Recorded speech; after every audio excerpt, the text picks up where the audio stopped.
There's a very high chance I'm gonna get in trouble for making this video, so let's begin. Basically, I saw this video that Shane Dawson made about exposing the beauty industry world. He basically said when an influencer works with a brand to create a product, an influencer might only take 10 to 20% of the revenue. What the fuck? So get this, if you have a product that's $50 and by slapping your face, your name on it, you might only take $10 and the brand will take $40. So that's kind of crazy. And this is actually industry standard. If you're new to my channel, my name is Jade. I'm an 18-year-old entrepreneur. And I'll be honest, I'm living in this influencer bubble. And sometimes these numbers and these things in the industry are pretty obvious to me. But then it got me thinking, just because it's obvious to me might not mean it's obvious to the world. And I was reading so many comments on the Shane Dawson series and so many people were surprised that an influencer might make dog shit in a project. So in today's video, I just really wanted to expose more things in the influencer world that you might not be even aware of. You know, what is it really like making money online? How do you really become a successful YouTuber and Instagrammer? And what do you have to give up in order to do those things? That's what we're gonna talk about in today's video, and we're gonna dive right in. All right guys, so I'm gonna just jump right in. I would recommend grabbing a snack, like maybe keep this video up as a podcast so you can kind of chit chat with me, maybe do your homework while we're sitting down and talking. It's gonna be a long one, so go grab something to do in the meantime. And my mom's calling. Hi mom. Oh my god, wow, you look so pretty. Woohoo. Oh, thanks. I love you. Say hi. Hi. Okay, bye, I love you. Okay, so the first secret that you might not know in the influencer world is managers. So most talent or influencers have a manager. And what a manager basically is someone to help assist you with brand deals, make you more money, and essentially handle the business side of creatives so you can focus on what you're best at. Now, I'm not gonna speak for all managers and I don't even have a manager, but I have really close friends with one of the top agencies in the world that manage the top talent, and this is the numbers that I can share and hopefully I won't get in trouble with. This has just never been done before, so I don't know how much I can say, but I really want to say this information to hopefully help out someone who's super passionate about social media so they can take the first steps to make this a full-time thing. So here it goes. One of the top networks for management is Fullscreen. There's also Select Management. Those are one of the most top. So what management does for the YouTubers or Instagrammers is they get them brand deals. So they will maybe go up to Target and be like, hey, my influencer has 100,000 followers. I charge 10K. And what a manager will do is take a cut of that transaction. And typically it's around 30%. So what does that mean? If the project was $10,000 to have a 30-second video talking about Target, allegedly, you know, you could be only taking home 7,000 and your manager will take 3,000. Now, it's not always like this. I'm not saying Fullscreen does this. I'm not saying like all management is the same, but that's what you can typically expect for brand deals. So that's just the first tier of the layer.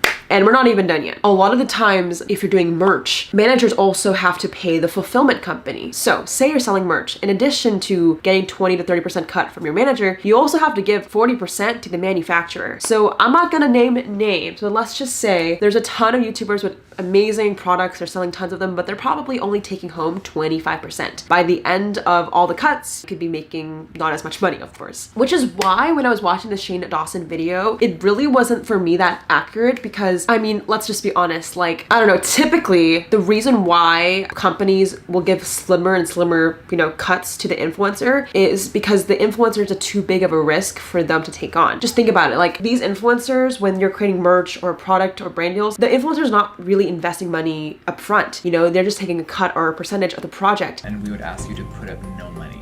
So you're just, it's all profit. So a lot of the managers or fulfillment companies, they can literally go in depth for helping these people. We're gonna take care of everything, customer service, obviously the website, fulfilling it, shipping, manufacturing. We would front the cost to produce all of this. So if it fails, you put me in debt. So it's just something to keep in mind. I was just reading a lot of comments of people saying, you know, like, why do these brands take so much money? You know, why are there so many cuts? And it's because when you're not investing anything up front, other people have to invest their time. And if they're not getting paid and they can live off this, these people are taking on serious debt for you. So that's just something to keep in mind. I don't see it as anything unfair. I think anything lower than like 5% you're taking home is a little insane, but I also don't believe that a lot of brands are being ethical with their approach. And this goes into my third comment, which is actually all about the filtering. So I've seen this happen to so many of my friends. I'll give you guys an example. So I had a sponsorship on my channel. Thank you Size for sponsoring today's video. And I probably had to go through 4 or 5 revisits and edits of the sponsorship. So for example, I would say the lines or the script I had to read, like some brands are so specific and controlling that they really just care about like certain even words you use. Like one of the revisions we had to do is I couldn't use the word affordable. I had to use another word to index instead of affordable. It's just very specific. You know, there's so much filtering that goes on in a sponsorship. So if you're ever watching a YouTuber speak and it almost feels so stiff, like they're reading off a script, it's because they are. And it's so frustrating because I wish influencer marketing wasn't like that. I wish it wasn't like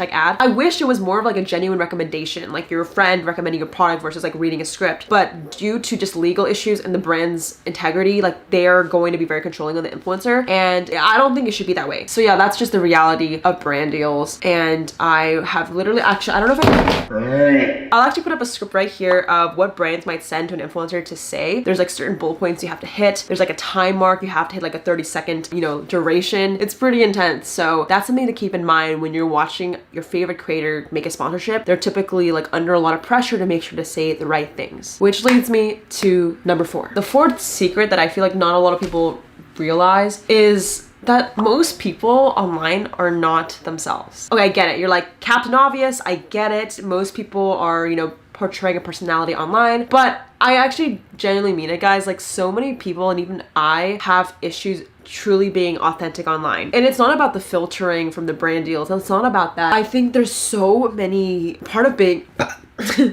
excuse me. Part of being an influencer is just making your audience happy, and especially the people that are investing so much time and money into you. So your managers, your manufacturers, the brand deals, there's a lot of eyeballs on you and you don't want to mess up. So what I've seen a lot of the times is online, your personality can essentially be distorted so you can make more money and provide more awareness so your managers and the people around you actually get paid. For example, on my channel, like the one you're currently watching, I made a few videos about, you know, copyright issues and exposing YouTuber things, and it's not very brand friendly because of how controversial it is. It brings in a negative light, and because of that, you know, my channel will suffer. And so many people keep it family friendly. They try not to cuss because YouTube and brands really like that because it portrays a more perfect image. And because of that, I feel like a lot of people censor themselves, they filter, and by the end of filtering yourself consistently, you just become a whole other person. So I thought I would just kind of share this message of saying, like, if you're someone who's creating content and you feel like your audience sees you in a certain way, you don't want to let them down. Like, I know how hard it is to almost keep up an act. And I'm not saying like people, I don't even know. I mean, the next best example I have of this is like the Vlog Squad. You know,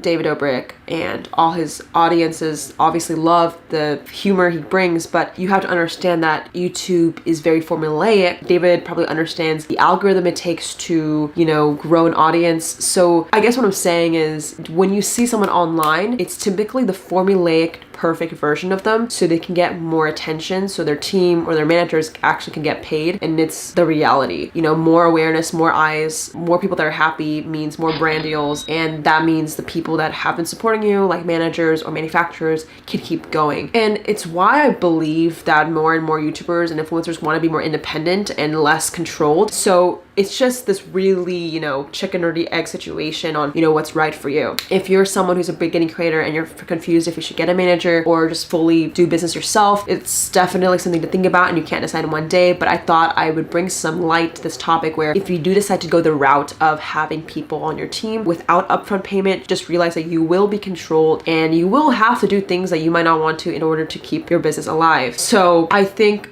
not a lot of people want to talk about that subject, and I hope this can bring some sort of light to people feeling alone, like their personalities aren't real. I know how hard it is to like be yourself and also still get views. Like, that's just the honest truth. It's really hard because the real version of me is the imperfect, like not algorithmic friendly version on YouTube, because we're always trying to get attention and like yell in the camera to get people to stay watching. And I know how it can feel like you're selling out. So if you're that person, let me know in the comments how you deal with being authentic online. How have you tried to be more like yourself while still keeping your business up and alive? I'm genuinely curious, and I know so many people struggle with this. So if you have a story yourself, please leave a comment below. If you're not aware, this channel right here is just a bunch of creators and the most bright people in the world that want to change the world with content, and we're here to support you. So if you want to join the Dharma Nation, make sure you just subscribe, and shout out to the comment winner. Shout out to the comment winner.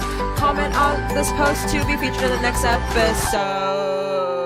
If you want to be the next comment winner, comment below your thoughts of today's video. I am so thankful that you're here. I literally had so many issues filming this video because I just didn't want to piss off anyone. Again, like, you can even tell from this video how filtered I'm trying to be so I don't piss off my friends or the management that I have a relationship to. It's a very sticky situation. This means a lot to me, and I hope this to you. So let me know if you like it. Give this video a like. Catch you guys in the next one. I love you so much, and I'll see you very soon.